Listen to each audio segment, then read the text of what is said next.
2026 में कौन सा शहर तबाह हो जाएगा?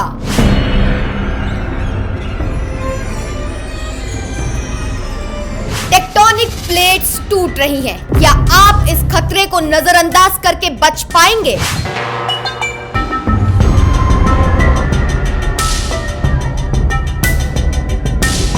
क्या अगले साल आपका शहर धरती के नीचे समा जाएगा? 2025 तो तबाही का ट्रेलर था, 2026 पूरी फिल्म दिखाएगा। धरती इस वक्त बेचैन है। 2025 में दुनिया ने ऐसे भूकंप और ज्वालामुखी विस्फोट देखे जिन्होंने साफ साफ संकेत दे दिया है कि टेक्टोनिक प्लेट्स के मोर्चे पर दबाव खतरनाक स्तर पर पहुंच चुका है।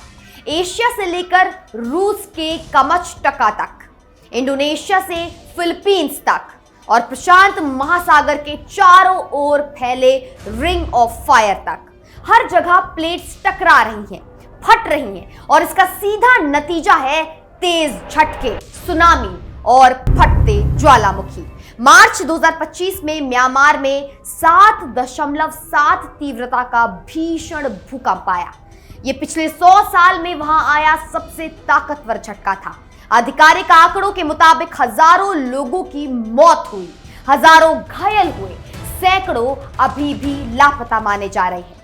संयुक्त राष्ट्र और अलग अलग एजेंसियों ने अनुमान बताते हैं कि कुल मौतों का आंकड़ा 5000 से भी ज्यादा हो सकता है और 1 करोड़ से अधिक लोग किसी न किसी रूप से इस आपदा से प्रभावित हुए।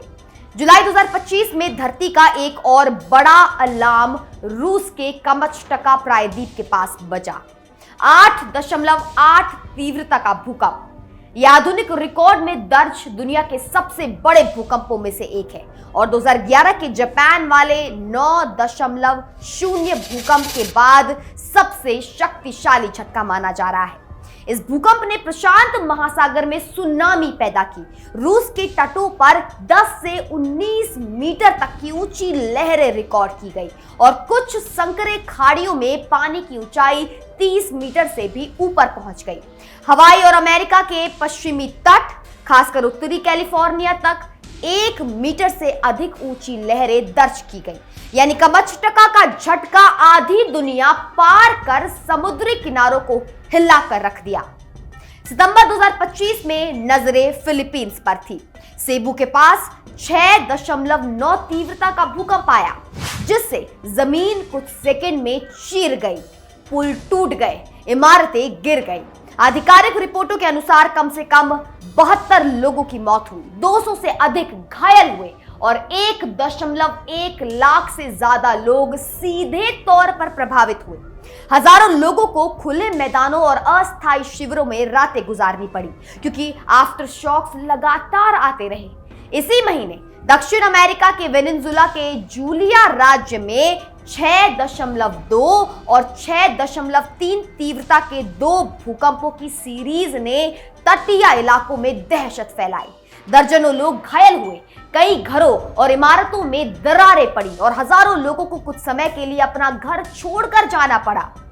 दूसरी तरफ ज्वालामुखी भी 2025 में असामान्य रूप से सक्रिय नजर आए। इंडोनेशिया का माउंट लेवोटोबी लाकी साल भर सुर्खियों में रहा। जुलाई 2025 में इस ज्वालामुखी ने इतनी शक्तिशाली राख उगली कि राख का बादल 18 किलोमीटर की ऊंचाई तक आसमान में चला गया। ये ऊंचाई कई जेट विमानों की उड़ान की जो ऊंचाई है उससे भी ज्यादा ऊपर है। राख के इस गुबार की वजह से बाली जैसे बड़े टूरिस्ट हब के लिए उड़ानें रद्द करनी पड़ी, हजारों लोगों के गांव खाली करने पड़े। इसके बाद अगस्त में फिर अक्टूबर नवंबर में भी यही ज्वालामुखी बार बार फटा और 8 से 10 किलोमीटर तक ऊंचे राख के बादल उठते रहे। स्मिथसोनियन के ग्लोबल वोल्केनिज्म प्रोग्राम के अनुसार 2025 में कम से कम 58 अलग अलग ज्वालामुखियों ने 63 पुष्टि विस्फोट दर्ज किए गए, जिनमें से 21 बिल्कुल नए विस्फोट थे। यानी धरती के अंदर मैग्मा और गैस का दबाव सिर्फ 1-2 जगह नहीं बल्कि ग्लोबल पैमाने पर बढ़ा हुआ दिख रहा है। अब सवाल यह है कि ये सब हो क्या रहा है। धरती की ऊपरी परत एक ठोस चादर नहीं है, ये कई बड़े बड़े टुकड़ों में बटी है, जिन्हें वैज्ञानिक भाषा में टेक्टोनिक प्लेट्स कहा जाता है। ये प्लेट्स लगातार लेकिन बहुत धीरे साल में कुछ सेंटीमीटर की रफ्तार से एक दूसरे की तरफ खिसकती हैं, टकराती हैं या अलग हो जाती हैं। जहां प्लेट्स एक दूसरे के नीचे धंसती हैं, उसे सबडक्शन जोन कहा जाता है। यहां सबसे ताकतवर भूकंप और सबसे खतरनाक ज्वालामुखी मिलते हैं। कमचटका का 8.8 भूकंप, जापान के पास नानकाई ट्रफ की आशंका, इंडोनेशिया और फिलीपींस के झटके, ये सब इसी सबडक्शन बेल्ट पर हो रहे हैं, जो प्रशांत महासागर के चारों ओर एक विशाल घोड़े की नाल जैसी पट्टी बनाती है। इसे ही दुनिया पैसिफिक रिंग ऑफ फायर कहती है। अनुमान है कि दुनिया के करीब 90% भूकंप और लगभग 75% ज्वालामुखी इसी रिंग ऑफ फायर के अंदर या उसके आसपास होते हैं। यानी जहां टेक्टोनिक प्लेट सबसे ज्यादा फंस रही है, फट रही है या एक दूसरे के नीचे घुस रही है, वहीं धरती सबसे ज्यादा गरज रही है। अब आते हैं भारत पर, और यहां कहानी और भी गंभीर हो जाती है। भारतीय प्लेट उत्तर की ओर बढ़ रही है और यूरेशियन प्लेट सीधे टकरा रही है। यही टक्कर हिमालय को ऊंचा बनाती जा रही है, लेकिन इसी के नीचे भूकंप का जहर भी जमता जा रहा है।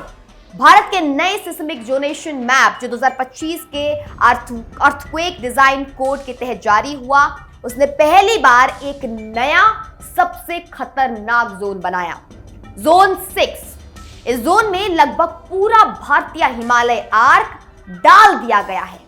जम्मू कश्मीर, लद्दाख, हिमाचल, उत्तराखंड, सिक्किम, अरुणाचल और पूरा उत्तर पूर्वी पर्वतीय हिस्सा अब देश के अल्ट्रा हाई रिस्क क्षेत्र के रूप में चिन्हित किया गया है।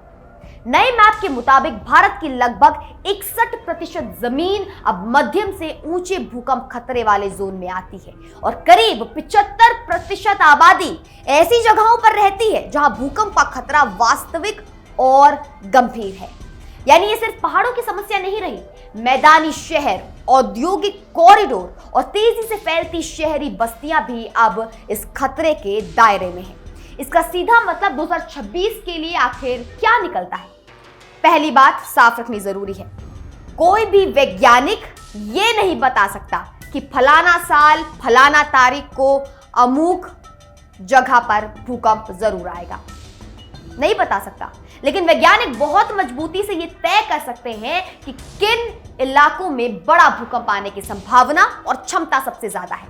2025 की ताजा स्टडीज और सरकारी पैनल इस दिशा में कसकर चेतावनी दे रहे हैं। जापान की सरकारी एक्सपर्ट कमेटी ने जनवरी 2025 में कहा कि नानकाई ट्रफ नाम के समुद्री सबडक्शन जोन में अगले 30 साल में 8 से 9 तीव्रता के मेगा क्वेक की संभावना 75 से 82% के बीच है। अगर ऐसा भूकंप आता है तो 100 फीट तक ऊंची सुनामी लेकर आएगा। इसकी लहरें बहुत ऊपर होंगी, सैकड़ों किलोमीटर तट रेखा पर हमला ये करेंगी और लाखों लोगों के विस्थापन की नौबत आ जाएगी। हिमालय बेल्ट, भारत, नेपाल और भूटान, इनके लिए सबसे बड़ा खतरा ये है कि यहां कई फॉल्ट सेगमेंट पिछले 150 से 200 साल से शांत बैठे हैं। यानी उनमें जमा जो तनाव है वो अब खतरनाक स्तर पर पहुंच चुका है। यही वजह है कि भारत का नया सिस्मिक मैप पूरे हिमालय को एक ही सबसे ऊंचे स्तर वाले जोन 6 में रखता है।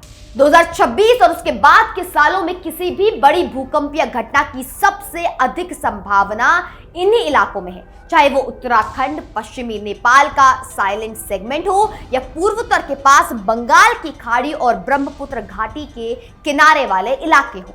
इंडोनेशिया और फिलीपींस जो सीधे रिंग ऑफ फायर पर बैठे हैं 2026 में भी हाई रिस्क में रहेंगे। 2025 के भूकंपों और लेवटोपी जैसे ज्वालामुखी के फटने ने दिखाया कि यहां प्लेट्स की हलचल लगातार चल रही है। इसी पट्टी में पापुआ न्यू गिनी, जापान, रूस का दूर पूर्वी हिस्सा, चिली और अलास्का शामिल है। ये सभी 2026 में भी ग्लोबल हाई डेंजर जोन में बने रहेंगे। अमेरिका का पश्चिमी तट, खासकर कैलिफोर्निया का सैन एंड्रियास फॉल्ट, ये भी इसी लंबे समय से बड़े झटके का इंतजार कर रहा है। ये एक बड़ी ट्रांसफॉर्म फॉल्ट लाइन है दोस्तों, जहां दो प्लेट्स एक दूसरे के किनारे किनारे फिसल रही हैं और इतिहास बताता है कि यहां समय समय पर विनाशकारी भूकंप आते रहे हैं। भारत के लिए 2026 का मतलब है दो चीजें: खतरे की खुली किताब और तैयारी का आखिरी मौका। नया सिस्मिक मैप इमारतों के लिए सख्त नियम, पुराने ढांचों को रेट्रोफिट करने और हिमालय कस्बों शहरों में बिल्डिंग बायोलॉज कड़े करने की सीधी मांग रखता है। पहाड़ी पर्यटन शहर जैसे शिमला, मनाली, धर्मशाला, देहरादून, नैनीताल, गैंगटॉक, दार्जिलिंग और उत्तर पूर्व के घने कस्बे अगर बिना नियमन के ऐसे ही पहाड़ियों पर खड़े होते रहे तो भविष्य के किसी बड़े भूकंप में इन्हें सबसे ज्यादा नुकसान हो सकता है। 2025 के भूकंप और ज्वालामुखी विस्फोट दरअसल चेतावनी है। ये संकेत है कि टेक्टोनिक प्लेट्स पर जमा तनाव अब तेजी से रिलीज हो रहा है। लेकिन कहानी यहीं खत्म नहीं होती। इंसान के पास विज्ञान, इंजीनियरिंग और प्लानिंग के ऐसे औजार हैं जो इस प्राकृतिक खतरे को मानवीय तबाही में बदलने से रोक सकते हैं। मजबूत building code, active warning system, लोगों की बेसिक जागरूकता और ईमानदार शहरी नियोजन, ये वे हथियार हैं जो 2026 और आने वाले सालों को सुरक्षित या जानलेवा बनाएंगे। ध्यान रखें, धरती का हिलना हमारे बस में नहीं, लेकिन इस हिलती जमीन पर अपने घरों और शहरों को सुरक्षित बनाना पूरी तरह से हमारे हाथ में है। आप देख रहे थे इंडिया न्यूज का डिजिटल प्लेटफॉर्म। मैं आपके साथ निकिता रावत। ये जानकारी अगर आपको महत्वपूर्ण लगी हो तो मुझे कमेंट सेक्शन में अपनी राय, अपनी टिप्पणियां जरूर बताएं और ऐसे ही और वीडियोस के लिए देखते रहिए इंडिया न्यूज। धन्यवाद।